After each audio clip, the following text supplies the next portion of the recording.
Olá, eu sou Luiz Henrique Sandon, sou neurocirurgião e cirurgião de coluna aqui da Clínica Tuali, e hoje eu queria conversar um pouquinho com vocês sobre os riscos envolvidos no procedimento cirúrgico aí da correção da escoliose.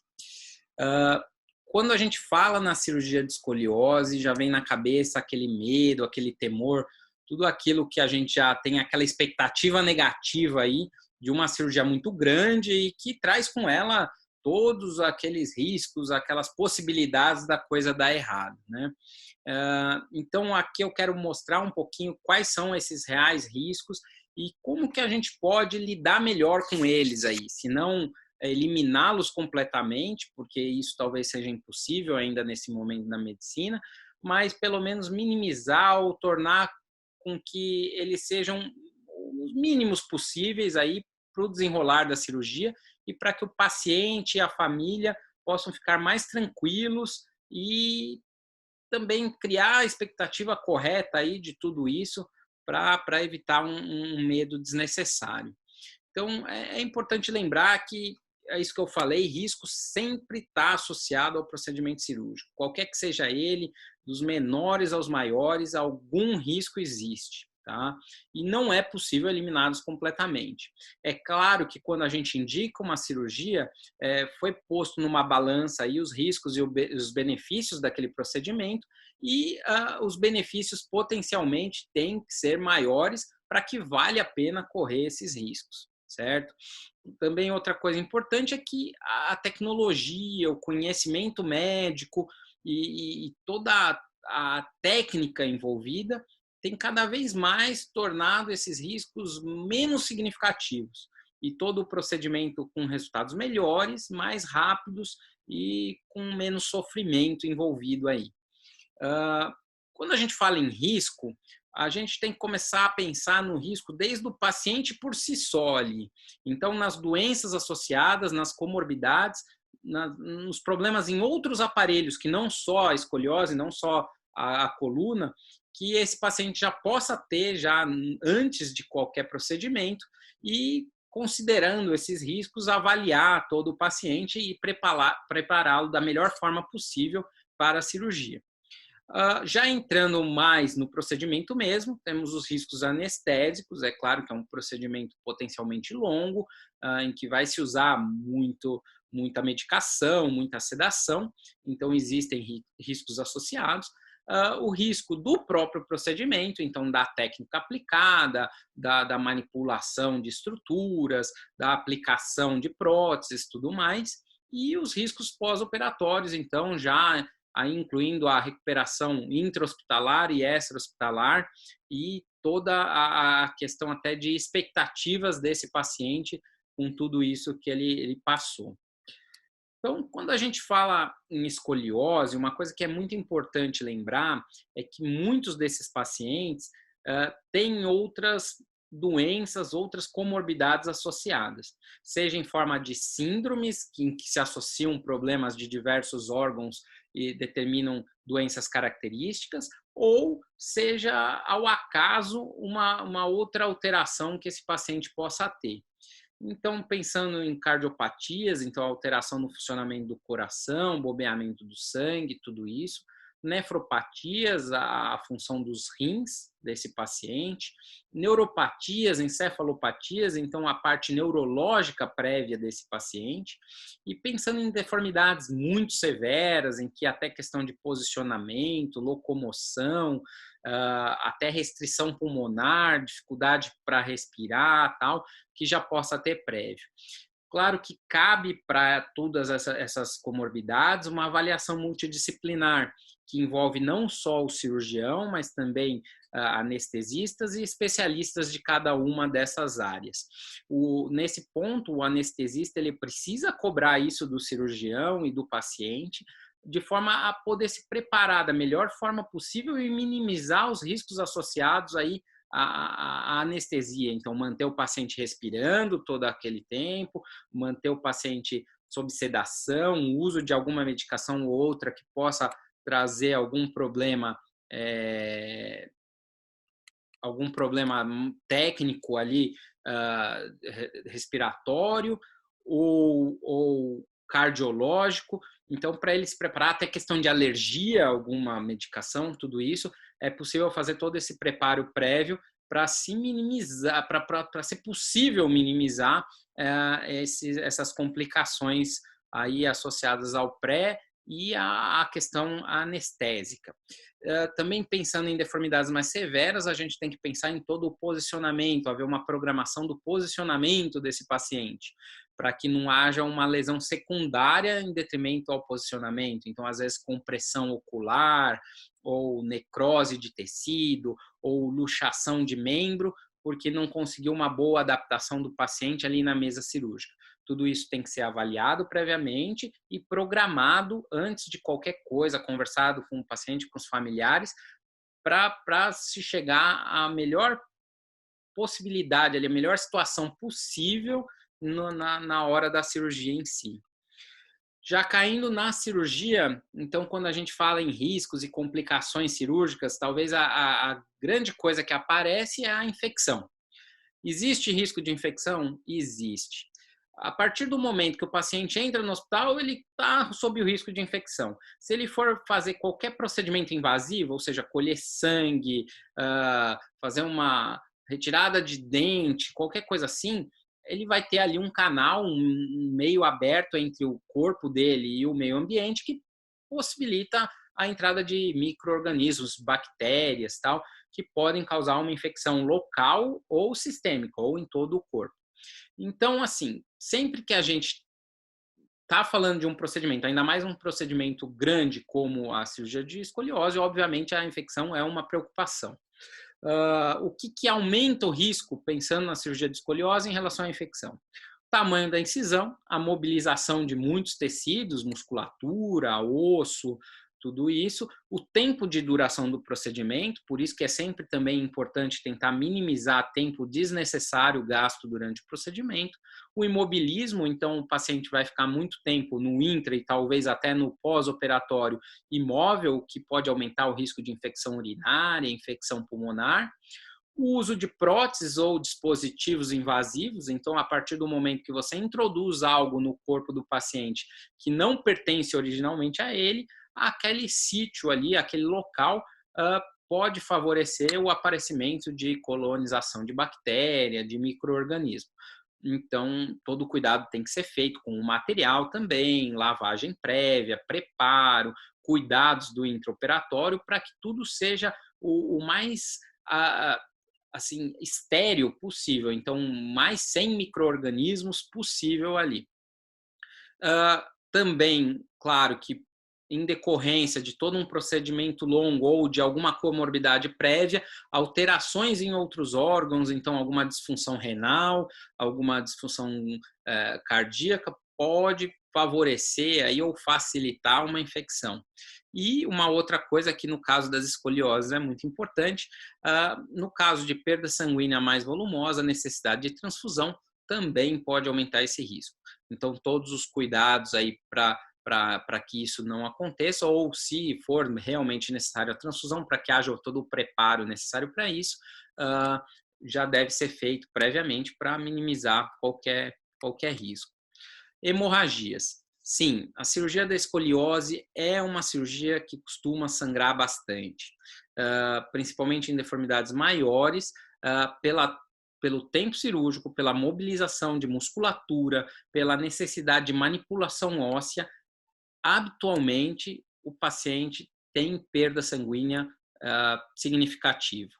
Por isso que muitas técnicas, muitos meios, isso em associação com anestesia, precisa ser preparado para que haja toda que não se entre em desespero ou que se não tenha uma angústia no momento do procedimento por causa dessa perda sanguínea.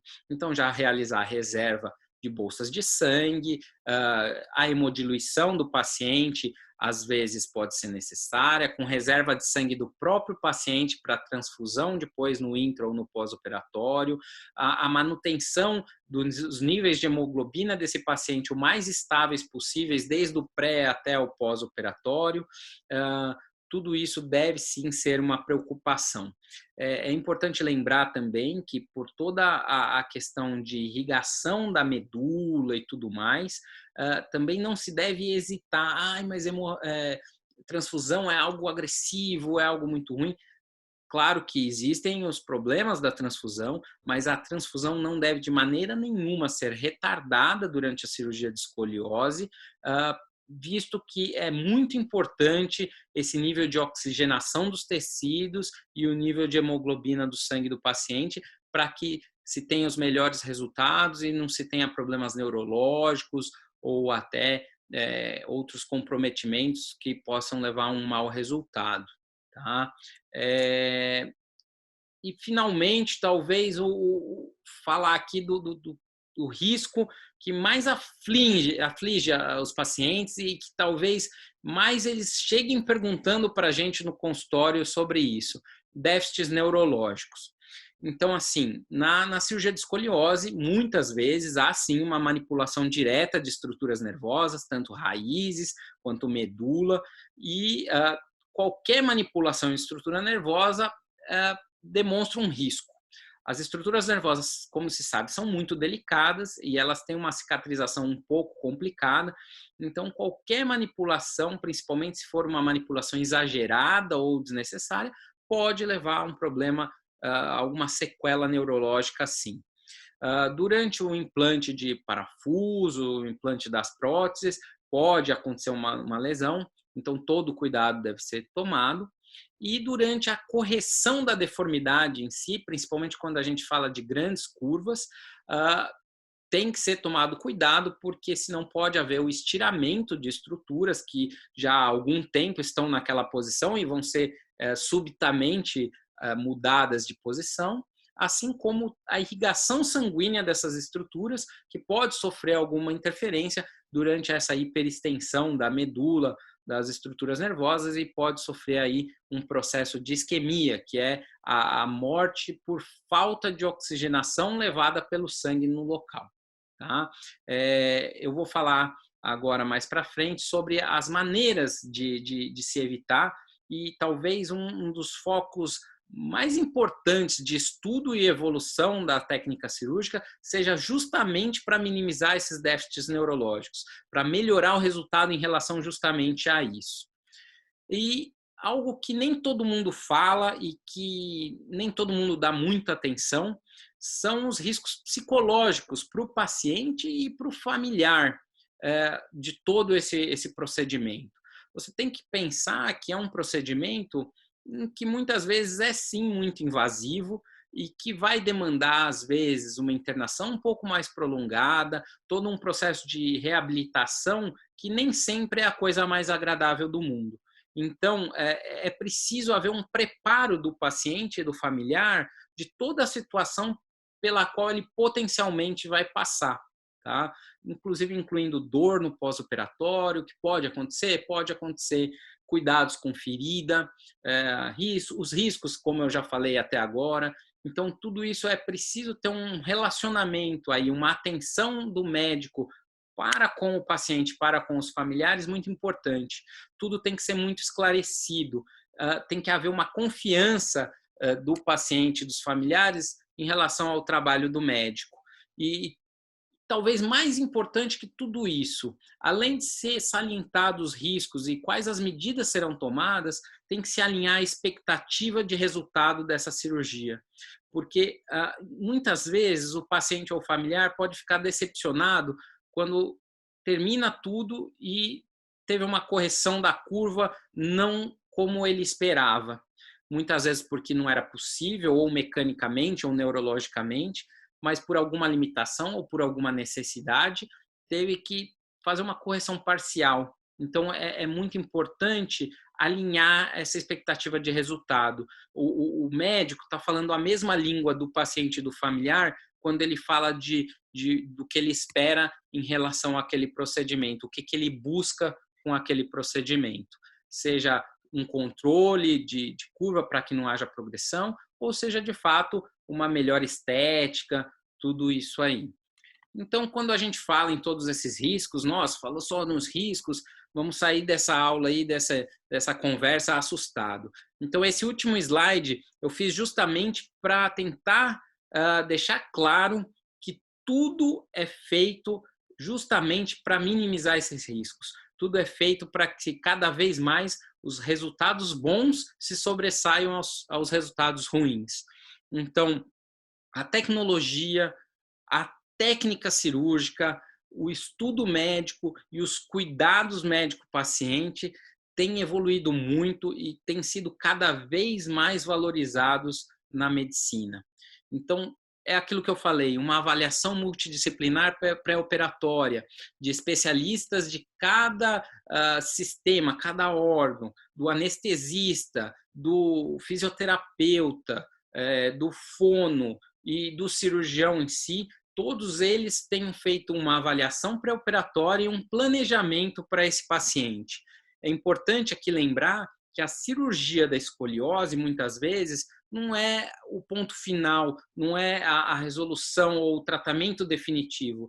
Ele é uma parte de todo um tratamento que envolve desde lá do colete, da fisioterapia do RPG antes, da fisioterapia do RPG depois, de toda uma manipulação do terapeuta ocupacional, do fisioterapeuta, do psicólogo. Então, a cirurgia é apenas um ramo, um pé de sustentação desse quadro todo que é o tratamento da escoliose. Aqui eu saliento novamente a relação do médico, do paciente e dos familiares e que haja o alinhamento de expectativas e a confiança mútua aí, que se acredite no trabalho do cirurgião para quando se decide pelo procedimento. Dispositivos e próteses cada vez mais modernas que tornam sua técnica de aplicação mais fácil, que facilitam, em casos mais complexos, possam permitir resultados melhores e que causem menos dano com melhores resultados para o paciente.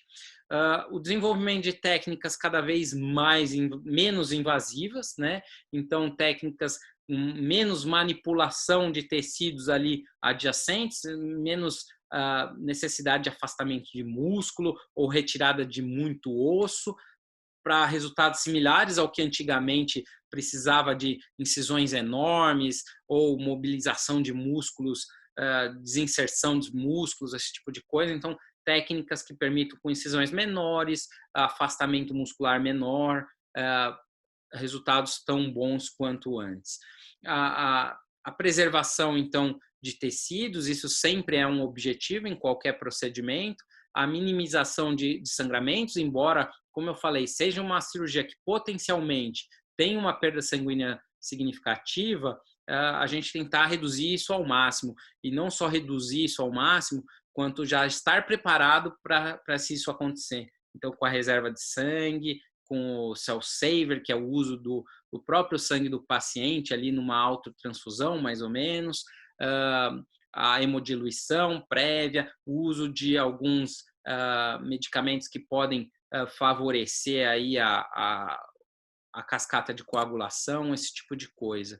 Aí a navegação, o uso de robô para implante ou aplicação de parafusos, a neuromonitorização, isso que é algo muito importante, que já é uma realidade em todos os grandes centros aí, que é a possibilidade do intraoperatório você ter uma avaliação direta do funcionamento dos nervos. Então, o funcionamento da medula lá e das raízes nervosas, para que qualquer coisa que seja feita e essa monitorização mostre uma alteração, você poder desfazer ou arrumar rapidamente para não causar uma lesão ou uma sequela definitiva.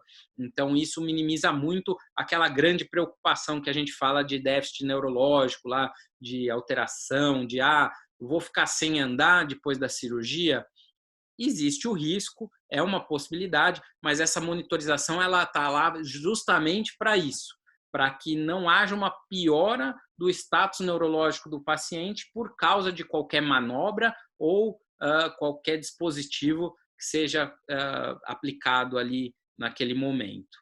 E, por fim, a reabilitação, que também permite com uma mobilização mais precoce dos pacientes, menor tempo de internação hospitalar e retorno às atividades aí o mais rápido possível, inclusive, na verdade, até minimizando possíveis problemas ou possíveis complicações inerentes ao procedimento e que podem ser revertidas ou minimizadas com uma boa reabilitação feita desde o pós-operatório imediato, ainda no hospital, até tempos depois aí no segmento desse paciente, como eu falei, de todo esse tratamento que a cirurgia é só uma partezinha do todo aí, tá bom? Eu espero que eu possa ter ajudado vocês aí, esclarecido algumas coisas e talvez tranquilizado um pouco vocês sobre essa difícil decisão de um tratamento cirúrgico de uma patologia tão complexa. Então, obrigado, a gente se vê por aí.